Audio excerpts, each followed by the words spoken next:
మళ్ళీ ఒక air India incident జరిగింది. డైరెక్ట్ గా పాయింట్ లోకి వచ్చేసిన సివిల్ ఏవియేషన్ సేఫ్టీ అనే పాయింట్ మీద మనం 2025 లో మాట్లాడకపోతే పరిణామాలు ఇంకా చాలా సీరియస్ గా అయ్యే అవకాశం ఉంది. ఇది నేను ఎందుకు చెప్తానంటే June 12 మనకి అహ్మదాబాద్ లో ఏం జరిగిందో మన అందరికీ తెలుసు. ఫ్లైట్ టేక్ ఆఫ్ అయిన 60 సెకండ్లో కూలిపోయింది. 60 సెకండ్లలో సుమారు 250 మంది చనిపోయారు. ప్రిలిమినరీ రిపోర్ట్ బయటకు వచ్చింది. అందులో రన్వే కట్ ఆఫ్ స్విచ్ కి సంబంధించి డిస్కషన్ నడుస్తుంది. దీని ఫైనల్ రిపోర్ట్ ఇంకా బయటకు రాలేదు. 1 year పట్టొచ్చు. బట్ ఈ గ్యాప్ లో ఇంకో ఎయిర్ ఇండియా ఫ్లైట్ అది యాదృచ్ఛికమనాలో ఏమనాలో దాని తెలియదు కానీ ఎయిర్ ఇండియా ఫ్లైట్ 2744 ఇది కొచ్చి నుంచి ముంబై వస్తుంది. Chhatrapati Shivaji Maharaj international airport runway number 27. మనకి వెదర్ సరిగ్గా లేదు, విజిబిలిటీ తక్కువ ఉంది. సింపుల్ గా అందరికీ అర్థమయ్యే భాషలో చెప్పాలంటే బాగా ఎక్కువ ఫాగ్ ఉంది అనుకోండి. అలాంటి సిచువేషన్ లో ఫ్లైట్ ల్యాండ్ అవుతుంది. రన్వే నెంబర్ 27 లో ల్యాండ్ అవుతుంది. అవగానే స్కిడ్ అవడంతో పక్కనుండే గ్రాస్ లోకి వెళ్ళిపోయి ఈ రన్వే లైట్స్ ఉంటాయి కదా వాటిని కొట్టేసుకొని టాక్సీ లైన్ అని ఉంటుంది. అంటే రన్వే నుంచి రావడానికి కానీ రన్వే లోకి వెళ్ళడానికి కానీ ఉండే మాధ్యమాలు అవి. ఇది మీరు ఫ్లైట్ లో కూర్చుంటే మీకు అర్థమై ఉంటుంది. స్లోగా ఫ్లైట్ ఎక్కడైతే మెన్యూవర్ అవుతుంటుందో దట్స్ ద టాక్సీ వే. ఇప్పుడు ఆ టాక్సీ వేలోకి వెళ్ళిపోయి ఆ నంబర్ అది N1 అది మళ్ళీ వెనక్కి వచ్చేసి ఆ పైలట్ కామ్ గా ఆ కెప్టెన్ ఎవరైతే ఉన్నారో చాలా సీనియర్ కెప్టెన్ అయినా సేఫ్ గా అందరినీ తీసుకొచ్చాడు. అందరు దిగిపోయారు. కానీ News coming in, an incoming aircraft from Kochi experienced a runway excursion at the Chhatrapati Shivaji Maharaj International Airport in Mumbai. So ఇక్కడ మనం నోటీస్ చేయాల్సిన పాయింట్ ఏంటంటే ఆయన రిపోర్ట్ చేయలేదు దీన్ని. అంటే ఇలా అయింది అని చెప్పలేదు. ఇది ఎంత పెద్ద రిస్క్ నేను మాట్లాడతాను. ప్రస్తుతానికి ఆ ఇద్దరు పైలట్స్ ని కెప్టెన్ అవనివ్వండి ఫస్ట్ పైలట్ అవనివ్వండి ఇద్దరిని గ్రౌండ్ చేశారు. త్రుటిలో ప్రమాదం తప్పింది. ఇది 21 జూలై డేట్ న జరిగింది. నిన్న లిటరలీ 1 day బ్యాక్ రష్యా నుంచి ఒక ఫ్లైట్ మొదలై బ్లగో వెస్ట్ చెక్ సరిగ్గా పలికడం లేదో నాకు తెలియదు. అక్కడ నుంచి టిండా లోకల్ డొమెస్టిక్ రూట్ ఇది. అది ల్యాండ్ అయ్యేటప్పుడు ల్యాండ్ అవ్వకూడదు అని డిసైడ్ అయ్యి మళ్ళీ గాల్లోకి లేచి మళ్ళీ ఇంకో రౌండ్ కొడుతూ ఠక్ అని రేడార్ నుంచి డిసపియర్ అయిపోయింది. అక్కడ రష్యన్ అథారిటీస్ కానీ ఏటీసీ కానీ ఏం అర్థం కాలేదు. ఏమైంది అని ఎతికే లోపల ఫ్లైట్ లోపల ఉండే 50 మంది ఎవరైతే ఉన్నారో అందులో సుమారు 40 మంది అడల్ట్స్ ఉన్నారు. 5-6 క్రూ మెంబర్స్ ఉన్నారు. పసి పిల్లలు ఒక 5 మంది ఉన్నారు. ఈ రన్వేకి చాలా దగ్గరలో చెట్లు గట్రా ఎక్కువ ఉండే ఏరియాలో అది కూలిపోయింది. లోపల ఉండే వాళ్ళందరూ చనిపోయారు. Aviation is going through a rough patch. Today there was another plane crash, this time in Russia. There were 49 people on board. None of them is believed to have survived this crash. దీనికి ఒక చాలా పెద్ద geopolitical reason ఉంది. ఇప్పుడు మన భారతదేశంలో జరుగుతున్న incidents కైనా లేదా రష్యాలో జరిగిన ఈ ఇన్సిడెంట్ కైనా చాలా పెద్ద జియోపొలిటికల్ రీజన్ ఉంది. ముఖ్యంగా ఈ రష్యాకి సంబంధించి అమెరికన్ ఫారెన్ పాలసీ ఏదైతే ఉందో ట్రేడ్ పట్ల my way or the highway అని అది వాళ్ళ 50 మంది ప్రాణాలు పొట్టన పెట్టుకుంది. అదేంటో మీకు చెప్దాం అనుకుంటున్నాం. ఎందుకంటే ఆనెస్ట్లీ సివిల్ ఏవియేషన్ అనేది ఏదో గవర్నమెంట్స్ ప్రెసిడెంట్స్ వాళ్ళ ప్రాణాలు కాదు కదా స్టేక్ లో ఉండేది. మీ ప్రాణాలు మన ప్రాణాలు. దీని గురించి మనం ఆడకపోయినా మనం క్వశ్చన్ రేస్ చేయకపోయినా ముఖ్యంగా 2025 లో అది కాంప్లసెన్సీకి దారి తీసేది. ఏ దేశానికి అది మంచిది కాదు. సో ఒక జియో పొలిటికల్ లెన్స్ లో దీన్ని చూద్దాం. ఈ 2 ఇన్సిడెంట్స్ ని మీకు క్లియర్ గా కళ్ళకు కట్టినట్టు ఎక్స్ప్లెయిన్ చేస్తాం. దాని కారణాలు ఏంటి, గవర్నమెంట్ తీసుకోవాల్సిన జాగ్రత్తలు ఏంటి, as consumers, as customers, as passengers మనం తీసుకోవాల్సిన జాగ్రత్తలు ఏంటి, ఒక ఫ్లైట్ బుక్ చేసే ముందు అక్కడ వరకు మొత్తం మనం మాట్లాడదాం. అండ్ ఇలాంటి వీడియో నా సైడ్ నుంచి మీకు రోజు కోట్ వస్తుంది ఎవ్రీ సింగిల్ డే. మనకి లోకల్ గా జరిగే ఇష్యూస్ నుంచి ఇలాంటి ఇంటర్నేషనల్ ఇష్యూస్ వరకు ఒక టాపిక్ మనకి ఇంపార్టెంట్ అనిపిస్తే ఖచ్చితంగా నేను దాని గురించి మాట్లాడతాను. మీలో చాలా మంది వీడియోస్ చూస్తున్నారు, ఒక నాలెడ్జ్ పిల్ల కన్స్యూమ్ చేస్తున్నారు. Thank you so much for that. మీ వల్ల ఎంత మంది కొత్త వాళ్ళకి రీచ్ అవుతున్నాయి తెలిసే వీడియోస్. అలాంటి కొత్త వాళ్ళు మీరు ఒకళ్ళు ఉంటే నేను వీడియో పెట్టగానే మీ దాకా రావాలంటే కింద కనబడే సబ్స్క్రైబ్ బటన్ నొక్కి పెట్టేసుకోండి. డన్. ఈ కాంటెక్స్ట్ గురించి మీకు ఏ మాత్రం అర్థం కావాలన్నా 2 విషయాలు మీరు తెలుసుకోవాలి. Number 1 is air worthiness. Number 2 is touch down zone. Air worthiness గురించి మనం తర్వాత వద్దాం. రష్యా గురించి మాట్లాడినప్పుడు ప్రస్తుతానికి టచ్ డౌన్ జోన్ గురించి మాట్లాడదాం. ఏ ఫ్లైట్ కైనా మీరు ఏ పైలట్ నైనా అడగండి, ఆయన ఒకటే సమాధానం చెప్తారు. టేక్ ఆఫ్ గానీ ల్యాండింగ్ గానీ మోస్ట్ క్రూషియల్. అండ్ ఒక పైలట్ స్కిల్ మనకు తెలిసేది అక్కడే.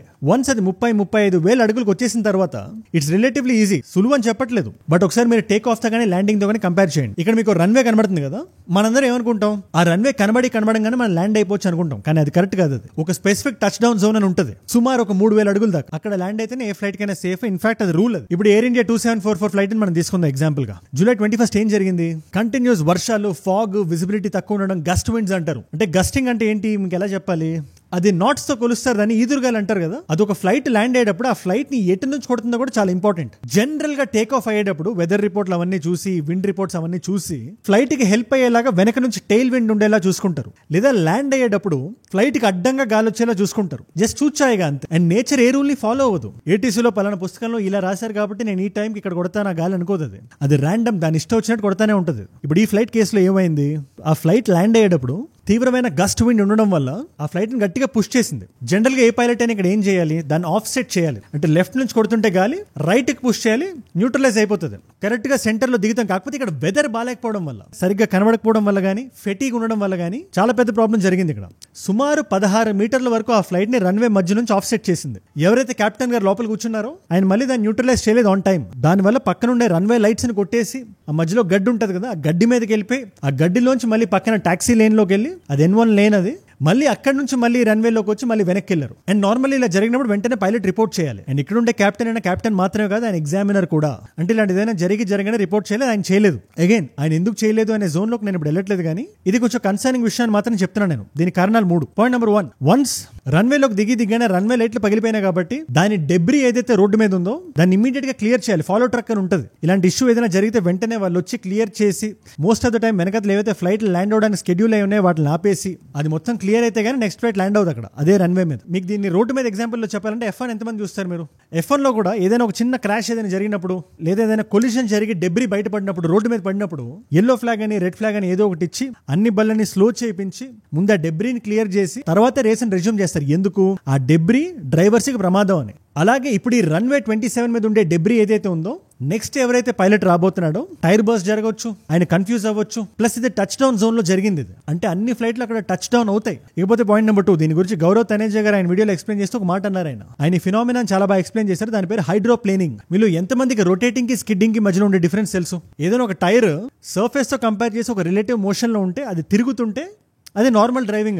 అది కానీ అదే పొజిషన్ లో ఉండి రొటేట్ అవ్వకుండా కానీ ముందుకు మూవ్ అయిపోతుంటే దాన్ని స్కిడ్డింగ్ అంటారు. ఇది వాటర్ అగైన్ మీరు F1 రేసులు అవి చూస్తుంటే మీకు అర్థమవుతుంటది. వర్షం అది పడినప్పుడు సెపరేట్ టైర్స్ ఉంటాయి దానికి. ఎందుకు?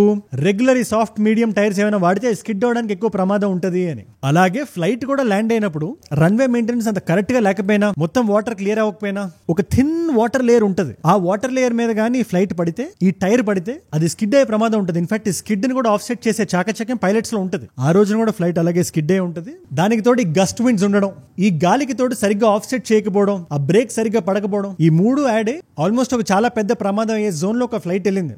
దేవుడు దయవల్ల ఏం కాలేదు. కానీ ఈ కమర్షియల్ ఎయిర్లైన్స్ లో ఉండే బ్రేక్స్ లో మనం కొంచెం జూమ్ ఇన్ చేసి చూడాలి. మనకు రెగ్యులర్ గా టైర్ ద్వారా స్టాప్ చేసే బ్రేక్స్ ఉంటాయి, రివర్స్ థ్రస్టర్స్ అని ఉంటాయి.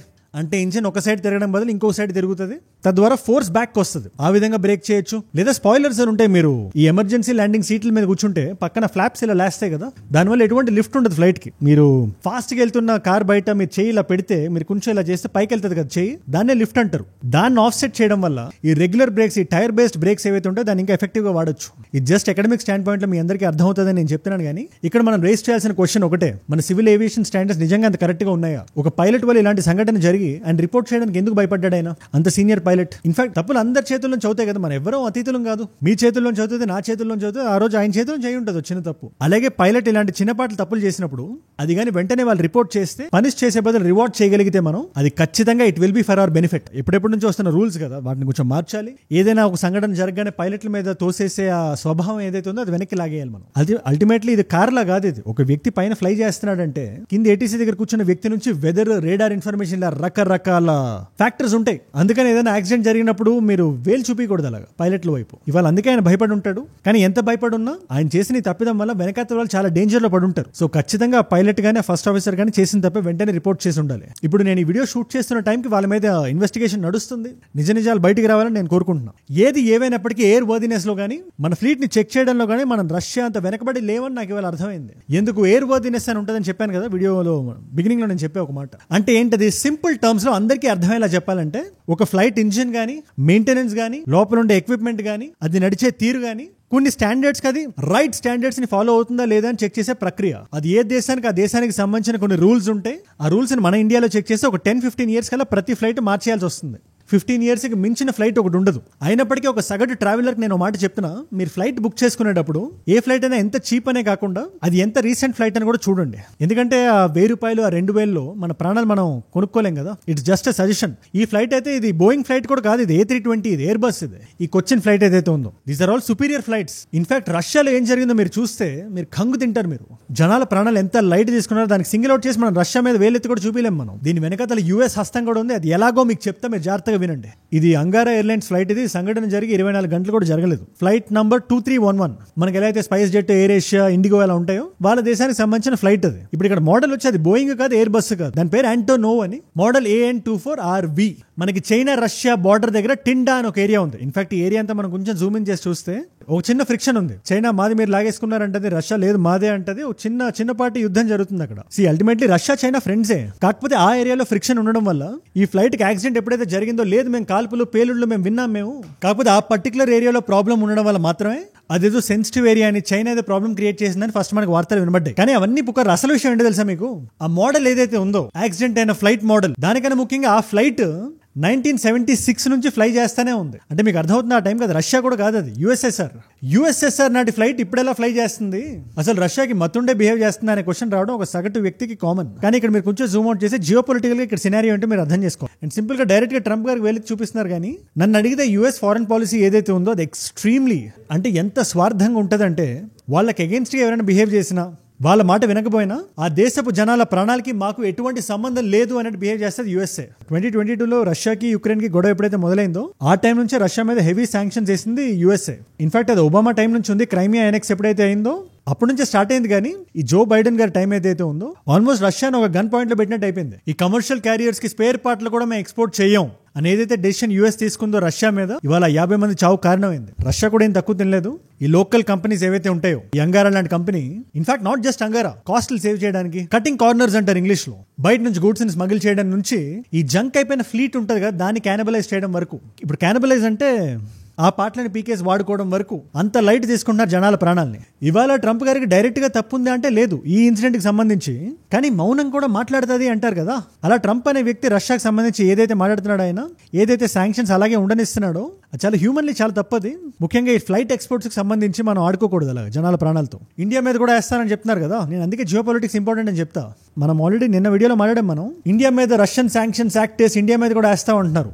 రేపు పొద్దున్న ఇండియాతో కూడా ఇలాంటి గేమ్స్ ఆడినా మనం ఆశ్చర్యపోవాల్సిన అవసరం లేదు. అందుకే మన గ్రౌండ్ వర్క్ మనం చాలా స్ట్రాంగ్ గా చేసుకోవాలి. ఈ పర్టికులర్ ఫ్లైట్ ఏదైతే రష్యాలో కూలిపోయిందో దాన్ని ఫ్లయింగ్ ట్రాక్టర్ అని పిలుస్తారు. మీ అందరికి ఇంకో విషయం తెలుసా? ఎయిర్ వర్దినెస్ అని చెప్పాను కదా, అవి ఈ ఫ్లైట్ లో కూడా వర్తిస్తాయి. అండ్ రష్యా కూడా శాంక్షన్స్ ఉన్నాయి. కానీ వాళ్ళు ఏం చేయగలుగుతారు మీరే చెప్పండి ఒకసారి. జనాలు ట్రావెల్ చేయాలి, యుఎస్ ఏమో అమ్మట్లేదు, వేరే దేశాలతో అమ్మనివ్వట్లేదు. అట్లీస్ట్ ఇలాంటి కష్ట సమయంలో ఇరాన్ హెల్ప్ చేసింది, మనం ఇరాన్ మెచ్చుకోవాలి ఈ ఫ్లైట్ పార్ట్లు అవన్నీ ఇవ్వడంలో రష్యాకి. ఎనీవేస్ 2022లో ఎయిర్ వర్దినెస్ ఎక్స్పైర్ అయిపోయినా ఈ ఫ్లైట్లన్నీ కలిసి రిక్వెస్ట్ చేస్తాం, మేము దగ్గర లొకేషన్ మేము పట్టుకెళ్తాం, ఎక్కువ కిలోమీటర్లు లేనివి డొమెస్టిక్ గా మేము ఫ్లై చేసుకుంటాం, మీకు ఓకేనా అంటే రష్యన్ గవర్నమెంట్ తప్పక ఓకే అని చెప్పింది. దాని పర్యవసానమే ఈ 50 మంది చావుకు కారణం. అందుకే సివిల్ ఏవియేషన్ ని మనం జోక్లా తీసుకోకూడదు, ఏదో డబ్బులు సేవ్ చేసేద్దాం, ఇది చేసేద్దాం, అది చేసేద్దాం అని అదొక కాంప్లిసెన్సీలా తీసుకోకూడదు మనం. అందుకే సివిల్ ఏవియేషన్ ని మనం జోక్లా తీసుకోకూడదు. దాన్ని ఆ ఎయిర్ వర్దినెస్ ని కూడా ప్రపంచంలో ఇలాంటి ఇన్సిడెంట్స్ ఇలాంటి యాక్సిడెంట్స్ మనం గమనిస్తున్నప్పుడు కూడా ఒక్క విషయం మనం తెలుసుకోవాలి. ఏది ఏవైనా భూమి బద్దలైపోయినా ఆకాశాన్ని ఎలా టచ్ అయినా కూడా జనాల సేఫ్టీని మనం లైట్ తీసుకోకూడదు. ఎయిర్ వర్దినెస్ అనేది ఒక సర్టిఫికేట్ కాదు, అది అదొక స్టాండర్డ్. అది యుఎస్ కనుక మన దగ్గర ఇలాగే వచ్చి తోకాడిస్తే, రష్యన్ శాంక్షన్స్ యాక్ట్ అని రికార్డింగ్ డాన్స్ గట్రా చేస్తే, we need to take tough calls. అదేంటో నేను ఇక్కడ చెప్పదలుచుకోవట్లేదు, కానీ రియలిస్టిక్ టఫ్ కాల్స్ మనం తీసుకోవాల్సిన రోజు అది. లేకపోతే ఇవాళ రష్యాలో జరిగింది రేపు ఇండియాలో జరుగుద్ది. ఇవాళ రష్యా మీద శాంక్షన్ చేసింది యుఎస్ఏ, వేరే ఆప్షన్ లేక 50 సంవత్సరాలు పైబడ్డ ఫ్లైట్ కి ఎయిర్ వర్దినెస్ సర్టిఫికేట్ ఇచ్చింది. పేపర్ లో బానే ఉంది. రేపటి రోజున మనం అలా చేయాల్సిన పరిస్థితి రాకూడదు. చేతులు కాలేక ఆకులు పట్టుకోకూడదు అంటారు కదా, అలా మనం ముందు నుంచి విజిలెంట్ గా ఉండాలి. మన జియో పొలిటికల్ మూవ్స్ చాలా స్ట్రాంగ్ గా ఉండాలి. మొహమాటం లేకుండా చెప్పేస్తా, నాకు 4 మేజర్ కీ టేక్అవేస్ కనబడ్డాయి. నంబర్ 1, ఎట్టి పరిస్థితుల్లో ట్రాన్స్పరెన్సీ ఉండాలి. ఒక పైలట్ ఏమైనా చిన్న మిస్టేక్ జరిగినా కూడా రిపోర్ట్ చేయడానికి భయపడే విధంగా ఉండకూడదు రూల్స్. ఆ ట్రాన్స్పరెన్సీని మెయింటైన్ చేయడానికి ఎటువంటి చేంజెస్ పెట్టాలో మనకన్నా డీజీసీఏకి బాగా తెలుసు. ఐఎమ్ హోపింగ్ ఖచ్చితంగా అలాంటి చేంజెస్ వస్తాయని. ఇకపోతే point number 2, every country irrespective of anything, డబ్బులు సేవ్ చేస్తున్నావా, ఈ దేశంతో ఫ్రెండ్షిప్ ఉందా, ఆ దేశంతో ఎనిమినిటీ ఉందా అని కాదు, మన సిటిజన్స్ లైఫ్ రిస్క్ లో ఉన్నాయంటే ఆ సర్టిఫికేట్ మీద సంతకం పడకూడదు. పుష్ బ్యాక్ వస్తుంది గవర్నమెంట్ మీద, కానీ అది 50 ప్రాణాల కన్నా ఎక్కువేం కాదు. దీనికి మీరే ఉంటారు. Point number 3, reporting culture encourage చేయాలి. ఐ డోంట్ నో దీనికి ఎగ్జాక్ట్ గా ఏం చేయాలని చెప్పలేను, కానీ ఇవాళ మహారాష్ట్రలో ముంబైలో జరిగింది మనకు చిన్న వేకప్ కాల్ లాంటిదే. అంత సీనియర్ కెప్టెన్ గారు కూడా రిపోర్ట్ చేయడానికి 1-10 సార్లు ఆలోచించారంటే అక్కడ ఏం మిస్టేక్ జరుగుతుందో మనం జూమ్ ఇన్ చేసి చూసి మరి దాన్ని కరెక్ట్ చేయాలి. ఫైనల్ గా పాయింట్ నెంబర్ 4, లాస్ ఉంటే మటుకు సరిపోదు, మనకి న్యాయాలు సెక్షన్లు ఉంటే మటుకు చాలదు. రష్యాలో ఏం జరిగిందో చూసాం కదా, న్యాయబద్ధంగా ఫ్లైట్ గాల్లో ఉండొచ్చు, ఎందుకు ఎయిర్ వర్దినెస్ సర్టిఫికేట్ ఉంది కదా. ఇప్పుడు ఆ సర్టిఫికేట్ ఎలా వచ్చింది, అక్కడ మిస్టేక్ ఎలా జరిగింది అనే క్వశ్చన్ ఒకటి వస్తుంది కదా, అది ఎందుకు జరిగింది? ఒకటి, సరైన చెక్స్ జరగలేదు. ఆ లాస్, ఆ న్యాయాలు ఏవైతే ఉన్నాయో వాటి ఎన్ఫోర్స్మెంట్ సరిగ్గా జరగలేదు. సో న్యాయాలు మట్టుకుంటే సరిపోదు, దాని ఎన్ఫోర్స్మెంట్ కూడా అంతే స్ట్రాంగ్ గా ఉండాలి. అది ఏ దేశమైనా. రష్యా అంటే మన ఫ్రెండ్లీ నేషన్. అది ఇన్ఫాక్ట్ ఫ్రెండ్లీ నేషన్ అనే కాదు, ఏ దేశంలో అయినా సివిలియన్స్ చనిపోవడం చూస్తే మనకు బాధగా ఉంటుంది. అట్ ద సేమ్ టైం మనం దాని నుంచి నేర్చుకోవాలి. ఈ 2 ఇన్సిడెంట్స్ గత వారంలో మనకు జరిగాయి. ఏదైనా తప్పు జరగక ముందే మనం చూడాలి. ఆ తప్పు కాస్ట్ ప్రాణాలు అయినప్పుడు ఇక్కడ జరిగిపోయింది కదా. అట్లీస్ట్ మన భారతదేశంలో జరిగిన ఈ ముంబై ఇన్సిడెంట్ లో అయితే ప్రాణాలు పోలేదు కాబట్టి let us learn from it. 2025 లో ఒకటి తర్వాత ఒకటి వస్తానే ఉంది. ఐ హోప్ మనం దీన్ని సీరియస్ గా తీసుకొని ఇలాంటి యాక్సిడెంట్స్ ని, మన చేతిలో ఉండే యాక్సిడెంట్స్ మనం ఆపగలుగుతాం నేనైతే భావిస్తున్నాను. What you think? Let me know down in the comments. Again తప్పు జరిగినప్పుడు ఒక వ్యక్తి మీద వేలెత్తి చూపడం చాలా సింపుల్. నేను అందుకే కెప్టెన్ గారిని కూడా ఒక మాట అనలేదు, ఏటీసీని కూడా అనట్లేదు. కంబైన్డ్ గా సిస్టమ్ లో ఎక్కడో ఫ్లా ఉంది, అదేంటో చూసి మనం కరెక్ట్ చేయాలని మాత్రం నేను చెప్తున్నా. ఎందుకంటే మన సగటు మనుషులం మనం. మొబైల్ తీసి ఫ్లైట్ చెక్ చేసి పలానా ఫ్లైట్ చీప్ గా ఉందని బుక్ చేసుకునే మామూలు మనుషులం మనం. అలా బుక్ చేసిన ఫ్లైట్ లో ఎక్కి కూర్చొని ఏదైనా ప్రమాదం జరిగితే ఆ మనుషులు ఒక్కలే కాదు కదా, కుటుంబాలు రోడ్ల మీదకి వచ్చేస్తాయి. అందుకోసం చెప్తున్నాను, ఏదైనా కొంచెం భావోద్వేగానికి గురై ఉన్నా క్షమించండి. ఇవాళ మల్టిపుల్ చాయిస్ క్వశ్చన్ మీ అందరికీ. ఈ ఫ్లైట్ ఏదైతే ఉందో Angara flight AN24 1976 model crash అయిన ఫ్లైట్ ఎవరి ఆదేశాల మేరకు ఇంకా గాల్లో ఉంది? Simple question. Option A is ICAO, international civil aviation authority. Option B is Rosaviatsia. Option C is FAA. Option D is EASA. తెలిస్తే కింద రాయండి. తెలుసుకుందాం అనుకుంటే ఇన్స్టాగ్రామ్ కి వచ్చేసేయండి. అజయ్ ఫ్రమ్ ఏజుడ్ అని ఉంటుంది. అజయ్ ఫ్రమ్ అని రాస్తుంటే పక్కన వచ్చేస్తుంది. It's verified profile, tick mark and 1+ million followers ఉంటారు. మీరు అక్కడికి వచ్చేయచ్చు, అక్కడ నాతో ఇంటరాక్ట్ అవ్వచ్చు. ఇలాంటి వీడియో ఐడియా టాపిక్స్ ఏదైనా నాకు ఇద్దాం అనుకున్నా, లేటెస్ట్ న్యూస్ ని స్టోరీస్ లో చూద్దాం అనుకున్నా, ఇలాంటి వీడియోస్ ని రీల్స్ లో చూద్దాం అనుకున్నా, నా లైఫ్ లో నా చుట్టూ ఏమైనా జరుగుతుందో తెలుసుకుందాం అనుకున్నా, ఇట్స్ అ గ్రేట్ ప్లేస్. ఈ క్వశ్చన్స్ ఆన్సర్స్ కూడా అక్కడ ఉంటాయి. ఒకవేళ అక్కడ లేకపోయినా కూడా మన ఏజుడ్ రీల్స్ అని మన టీం నడుపుతున్న పేజ్ ఖచ్చితంగా అక్కడ పెట్టేయమంట. Definitely check it out. And ఏజుడ్ గ్లోబల్ అని you're in for a ride. Beautiful content is coming up. ఎవరైనా మన కాంటెంట్ ఇంగ్లీష్ లో కన్స్యూమ్ చేద్దాం అనుకుంటే ఆ ఛానల్ ఒకసారి చూడండి. మీ నాన్ తెలుగు ఫ్రెండ్స్ కి షేర్ చేయండి. Support it. అండ్ మీరు ఇక్కడ దాకా నా వీడియోలో వచ్చారంటే నా వీడియోస్ మిమ్మల్ని ఆకట్టుకుంటున్నాయి, ఒక వాల్యూ పొందుతున్నారు. Thank you so much for that. మీరు ఇస్తున్న ఈ వాచ్ టైం, మీ రిటెన్షన్ ఏదైతే ఉందో, ప్రాణం పెట్టి నన్ను పనిచేయడానికి, నిర్భయంగా నిర్మోహమాటంగా మాట్లాడడానికి నన్ను ప్రేరేపిస్తుంది. దానికి మీరే నా ప్రేరణ. You are my inspiration. రోజు చేయాలంటే లోపల నుంచి మోటివేషన్ రావాలి కదా. అది రోజు చూస్తున్న కొత్త వాళ్ళ వల్ల రెట్టింపు అవుతుంది. అలాంటి కొత్త వాళ్ళు మీరు ఒకళ్ళు ఉంటే, నేను వీడియో పెట్టగానే మీ దాకా రావాలంటే కింద కనబడే సబ్స్క్రైబ్ బటన్ నొక్కి పెట్టేసుకోండి. డన్. మీకోసం 2 కాంప్లిమెంటరీ వీడియోస్ పెడుతున్నా. ఈ వీడియో ఏదైతే ఉందో లోకల్ గా గండికోటలో జరిగిన ఇన్సిడెంట్ గురించి తెలుసుకుందాం అంటే అది చూడడానికి చాలా భయంకరంగా ఉంటుంది. ఆ కథలో చాలా మలుపులు ఉన్నాయి. And it's a reflection of our society. Honour killings గురించి మాట్లాడాను, ఆ వీడియో ఇక్కడ ఉంది. లేదు ఇదే జియో పాలిటిక్స్ గురించి నేను తెలుసుకోవాలి అని మీరు అనుకుంటే, చైనా USA కలిపి ఇండియాకి బ్యాండ్ వేద్దామని ప్లాన్ చేస్తున్నాయి. ఆ వీడియో ఇక్కడ చేశాను. That video is here. మీకు ఏ వీడియో ఇంట్రెస్ట్ ఉంటే ఆ వీడియోని చూడండి. నేను మళ్ళీ మిమ్మల్ని రేపు కలుస్తా. మనందరం కలిసి పెరగాలి, కలిసి ఎదగాలి. Let us all grow together. Let us all rise together. Rise above ignorance. Rise above arrogance. Rise above hate. ఏజుడ్ అంటే మనం. జై హింద్, జై భారత్, జై ఆంజనేయ. ఓం నమః శివాయ.